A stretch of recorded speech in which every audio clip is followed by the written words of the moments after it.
Hello and welcome to Scribes and Songsters. I'm Veronique Mandel. We're so pleased that New York Times bestselling author Elly Blake is joining us once again. Elly, who now lives in Harrow, has recently embarked upon a new trilogy. The first book of that series is titled The Forest King's Daughter. It's a great read, and it's just been released. It appears that this trilogy promises to be just as satisfying as the last, and I can attest to that. Welcome back. Thank you so much. Thanks for having me here. Oh, you're welcome. It's delightful. So I know that so much has happened to you since the last time you were here. So what's been going on in your life? Oh, well, yeah, there were, a lot of different things happened I had a bit of a gap in publication of several years. And some of it is a little bit sad. Obviously, I lost my parents during that time, and that was part of the reason. Sorry, oh, thank you so much.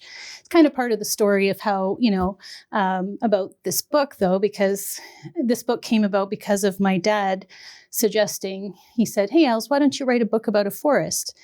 And that was because I was having a hard time coming up with my next idea. I had a couple of ideas that were rejected because that's the reality of publishing. It is Things that weren't quite strong enough. And so then I was kind of trying to think, what should I write next? And that was his suggestion. And then that sort of got the wheels turning. And then, of course, COVID hit. And during that time, everything was different. So I turned to fairy tales just for sort of comfort, because that was something that I'd read a lot as a child and as a teenager even.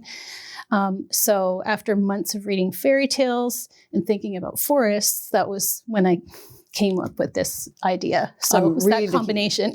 I'm really looking forward to getting into this because it is that really lovely combination. Oh, now, New York Times bestseller. How does that happen? So yeah, The Frostblood, my first book, hit the New York Times. I don't know everything that goes into that, so I can't say completely how that happens, because it does require a good amount of publisher support. That's just a reality of it too. It has to be, because I think they measure sales in certain bookstores, so they kind of have to know which bookstores are reporting. I don't know all the ins and outs of it, but luckily I had I guess something that grabbed people's attention enough and also was sort of on trend, because let's be realistic sometimes. And that was an accident on my part. Like, I didn't know when I wrote a book of elemental magic that was going to have a bit of a strong day that year. So it was, combination of factors. But yeah, I just happened to write fantasy because I loved it. And then it happened to be something that people wanted at that time. So yeah, there's a lot of luck to it, to be honest. But also I think hopefully everything. a strong story too. But yeah, it's just and it was many different pieces coming together. Yeah. And it was definitely a thrill. I was going to say, what did it feel like? Yeah, just kind of a shock, actually. It wasn't even something that I'd thought would happen. And it didn't happen the first week. Usually, if a book is to hit the New York Times, it's going to be the first week that it's on sale, because that's usually the strongest week of sales for a lot of books anyway. And mine, I think it was out for 4 or 5 weeks, maybe even slightly longer when it hit the list for the first time. So I don't know what all went into that either. But so I wasn't expecting it. And I was like stirring pasta, making dinner when my editor called, and it's totally not normal to get a phone call from your editor. Normally it's all via email, right? Yes. So when I saw her calling, I was like, my teenage son was around. So I'm like, could you stir the pasta so that I could take this call? And then she told me the news, and then I probably shrieked and started crying. Yeah. But, and opened champagne. Yeah, really. Yeah. Hopefully finished cooking pasta. I don't remember after that. But yeah, it was quite the thrill. So does it help an author, to be on the New York Times bestseller?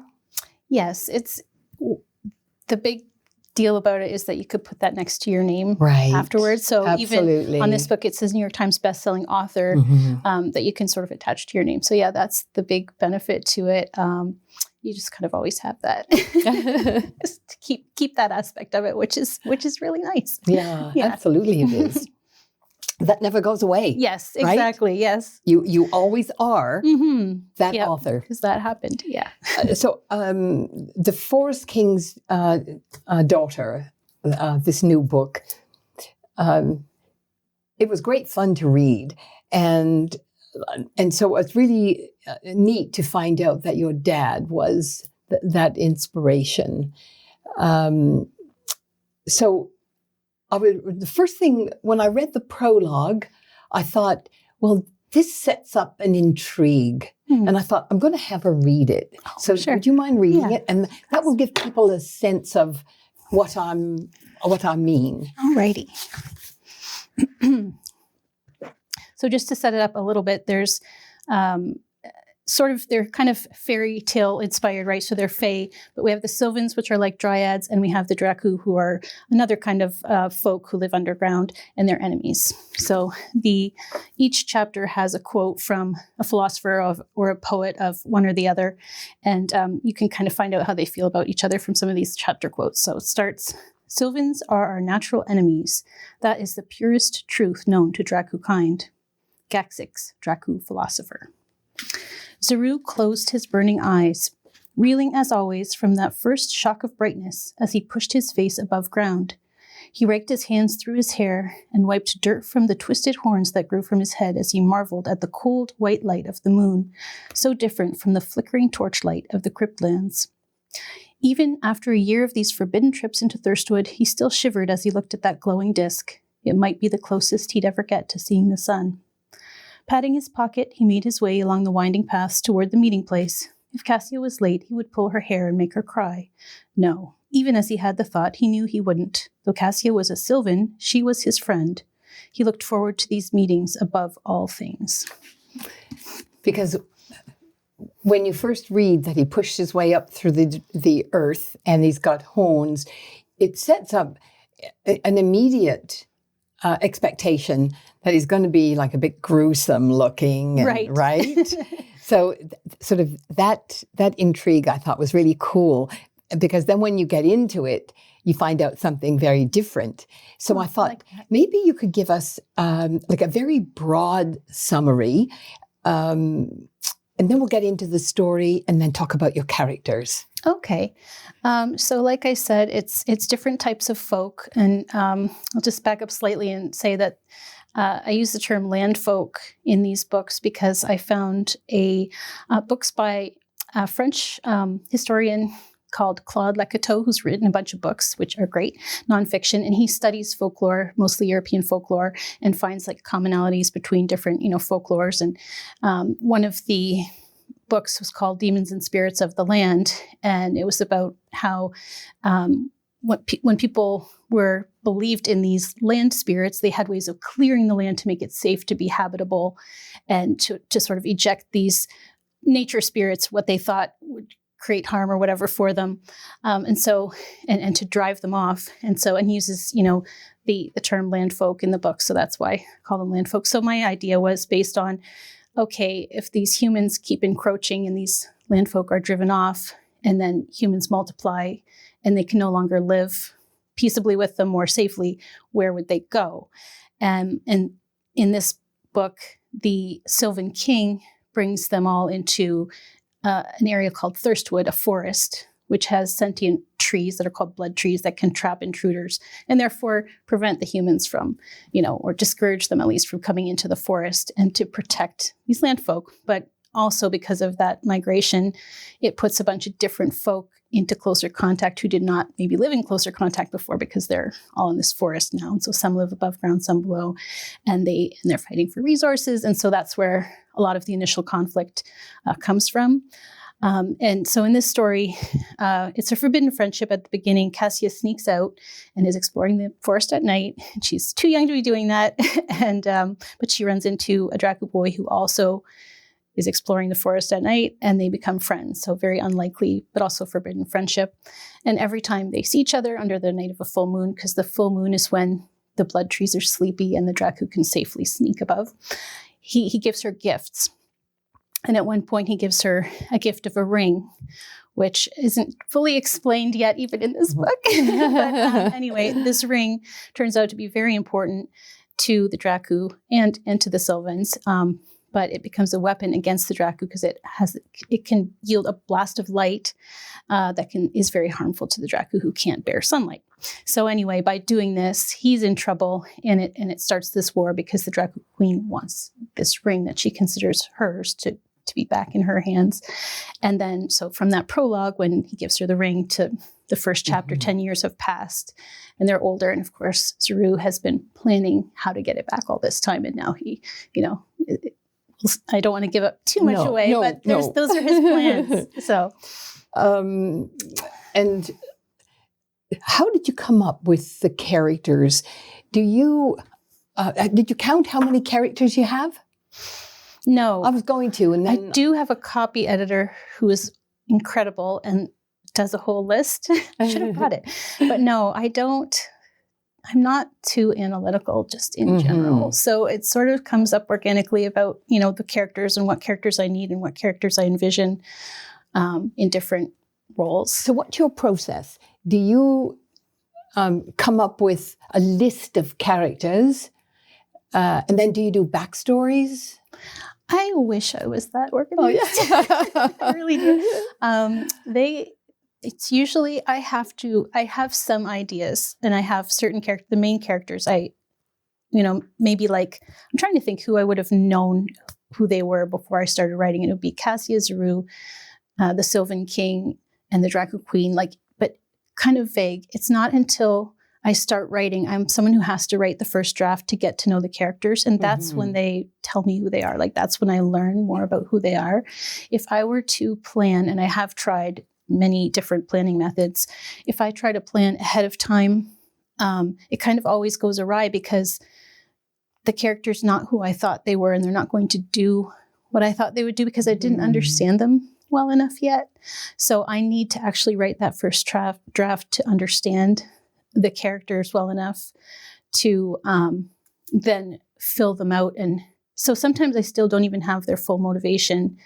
And that's when I have that draft or most of a draft where I have to sit back and go, okay, making things make sense and making their motivation make sense, and what are they actually after, and understanding the psychological part more and the backstory more and all that stuff. Yeah. But I have to let my unconscious play with the first draft before I know enough about them to be able to do the more analytical stuff of figuring out why are they this way. Do you create plots to put them in? So I always have scenes as ideas. I always start off with at least one scene that I really want to write, and then maybe a few other scenes. And as I'm going, I'm definitely trying to envision the big turning points ahead of time. But again, I can't do too much plan. I do some planning, but I can't do too much planning too many chapters ahead. I'm usually just planning a bit ahead of where I am with a vague idea of the overarching story, but it could change. So I have to be sort of adaptable to that. And then go from there. How often does a character you think is sort of going in one direction and then just wham, goes off in another direction? Does that sort of creep up on you? Yes, that happens. And that's usually why I end up rewriting so much, because sometimes they just didn't go in the direction I thought. And I guess sometimes I did have probably more plans than I realized, because I do notebooks, but it's not an organized way of doing stuff. So I just am writing different ideas in notebooks. And then when they go off and do something else, I realize a lot of those ideas didn't work. So then I have to go in a different direction or rewrite maybe some of the scenes I already have, because I have to set up things a little bit differently. So it depends how much they surprise me.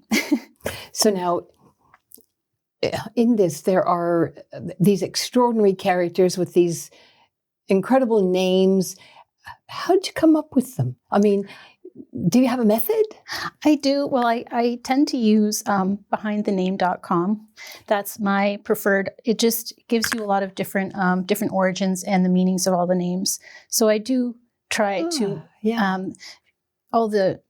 since I use the first king is Sylvanus, which is Roman, mythology. Then I gave all the girls Roman names. And then sometimes if I'm looking for a word for a new thing. Like there's, I don't want to give something away, but there's a creature called a Vizara in the book. And that is, and I can't remember now what languages, but it is a combination of like bat and flying or something like that. It was something that had meaning, but in two different languages. And that's where the word came from. So sometimes I'll do that. But yeah, usually with the names, I do try to figure out some meaning, or some names I pull from my reading. Like I was reading about folklore, and after I read fairy tales, I then went and learned, read some folklore and stuff. And one of the books had the name Valletta in it, which is the court seer in the book. Right. And that is pulled from a book of folklore that I read. So I will, steal a name if it seems right. Yeah. Yeah. So even though, this is sort of fantasy out of your head, you do a lot of research. I do, yeah. It's just not all done like before I start. Some of it before I start. I did do a lot of reading before I started, but then a lot of it is then, okay, now what do I need? And then I figure out what I have to read from there. So in all of these, your books, do you get a sense of what J.K. Rowling did with Harry Potter? No, I think that's a much more plotting way of doing things. I am not a plotter. I have a friend who plots and outlines everything. I have two friends who are definitely outliners, plotters, however you want to say that. They plot the book ahead of time. And one she will do it down to the chapter, like what is happening in each chapter, which I just find impressive. So I do try. I should mention I do use some structure. Save the Cat is one structure method for writers. There's a book called Save the Cat Writes a Novel by Jessica. I'm blanking out right now. That's terrible. I've recommended this book to so many people. Blake Snyder is the one who came up with the original Save the Cat, but it was for movies. And then someone else wrote a book adapting it, Jessica Brody, for writers. And so I have that structure I use Scrivener to write. So I have the major turning points as scenes so that at least when I'm drafting, I am trying to hit those turning points and put something that could be. A lot of times I'll find that maybe it's not strong enough to be that big of a turning point and I'll have to move things around, but at least it helps me. So I guess in a way I am outlining a little, but not like my friends who just really outline. Like one friend knows the layout of the castle. Like she has blueprints of the castle and everything. And she has a whole history document. And I find it so impressive. And I think it's wonderful. I wish I was. When I was reading it, I thought, I wonder if she went to a forest. Did you go walk in a forest to get the sense of the trees and all that sort of thing? Well, I actually drafted it via dictation while walking on the Greenway. That was my first draft, was all dictated while walking my dog on the Greenway. Yes. So I was among trees the whole time. And there's also, I live in Harrow, so there's the Partis Park, which is near, right near town where we walk the dogs regularly. So it's not really like the forest, like a big old forest the way I depict in the book, but I was in the trees and getting that sense of everything, the sense and the smells and everything. Did you do any research on trees? I did. I was reading a book called The Hidden Life of Trees, and I'm forgetting the author's name now. Oh, it's a wonderful book. So you're familiar. Yes. Okay, yes. And the humans, how important were humans in this? My editor asked me, he's like, are there any humans? Like, nope.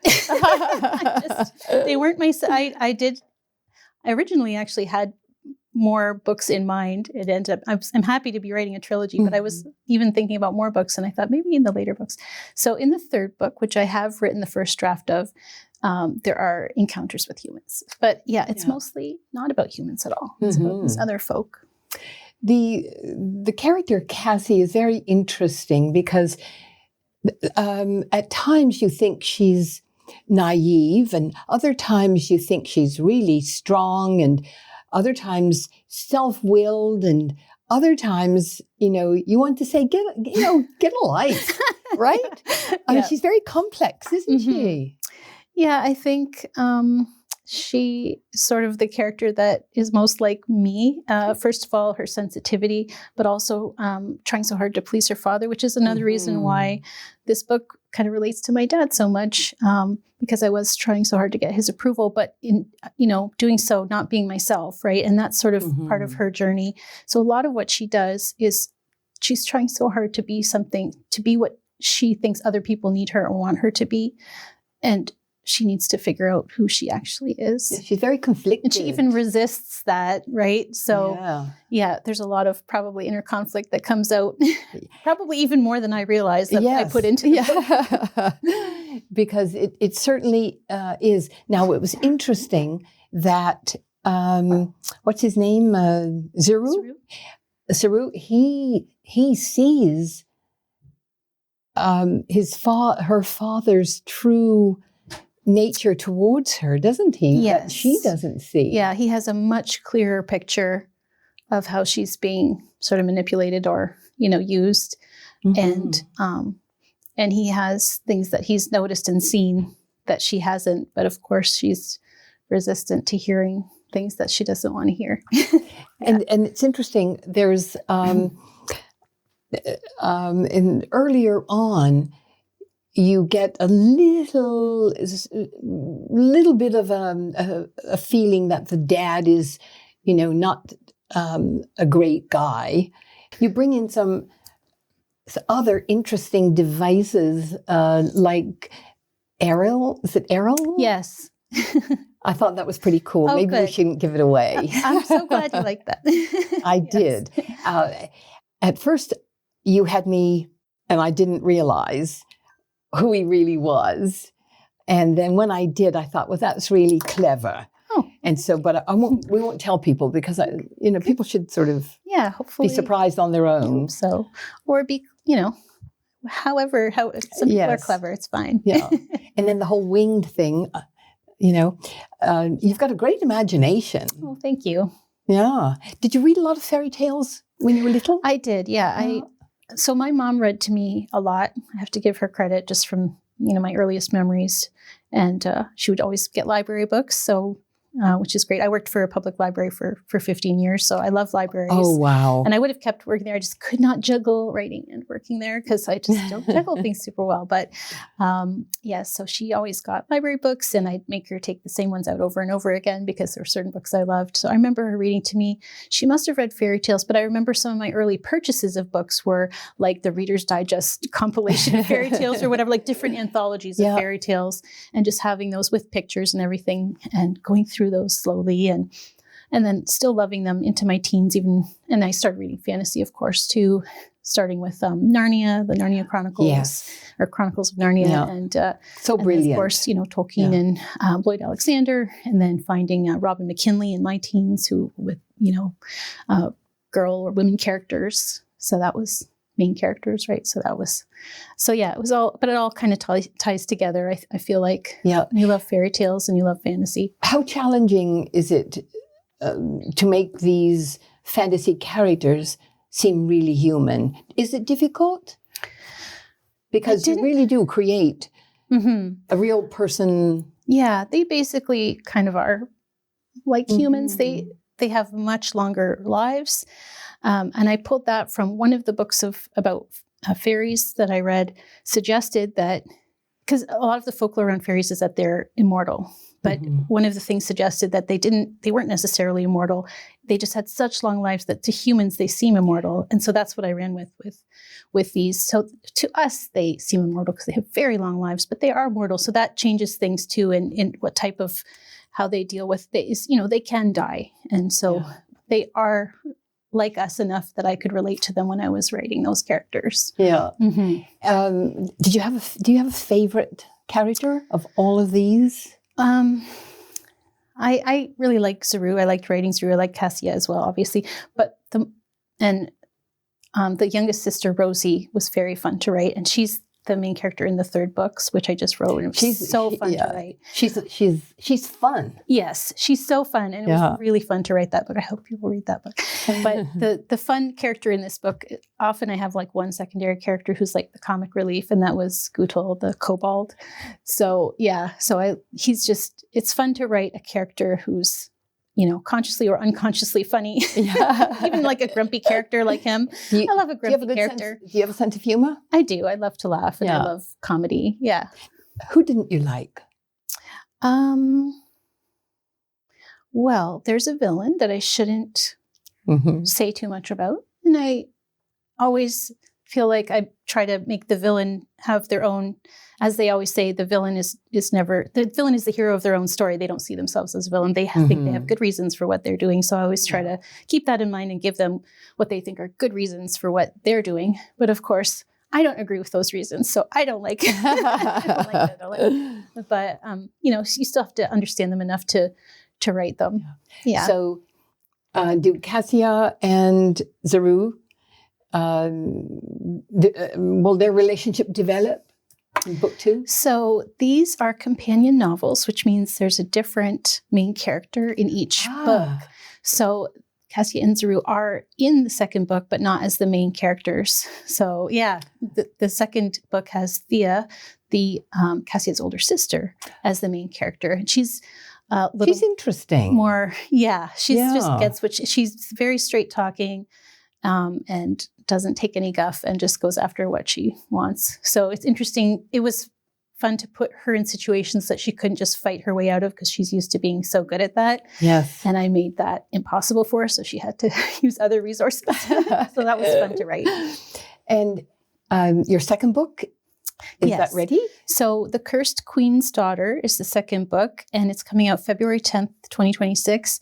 It's totally finished, but I don't have my copies yet, so I couldn't bring one. It's a beautiful cover. It's the same artist, Michaela Alcano. Absolutely gorgeous. It's a dream come true. She's just an incredible artist, and I'm absolutely so in love with these covers. So I've seen the second cover, and it is online. If you go to my Instagram, you can see the second cover, but I don't physically have it yet. And very quickly, where can people buy your book? Anywhere books are sold, basically. I love River Bookshop in Amherstburg because it's the local indie closest to me, and they hosted my launch, and I love them there. But, there's Indigo in Windsor, and there's any independent or, chain bookstore will have it. So lots of luck. Thank you so much. Thanks for having me. It's been you're fun so chatting welcome. with you. I'm so glad you could come back. Till next time. Alrighty. Thank you. And that's a wrap for this edition of the show today. Many thanks to our guest, Elly Blake.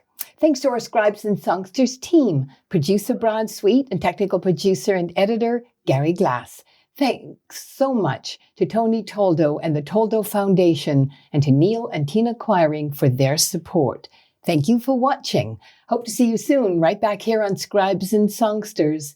I'm Veronique Mandel. Bye for now.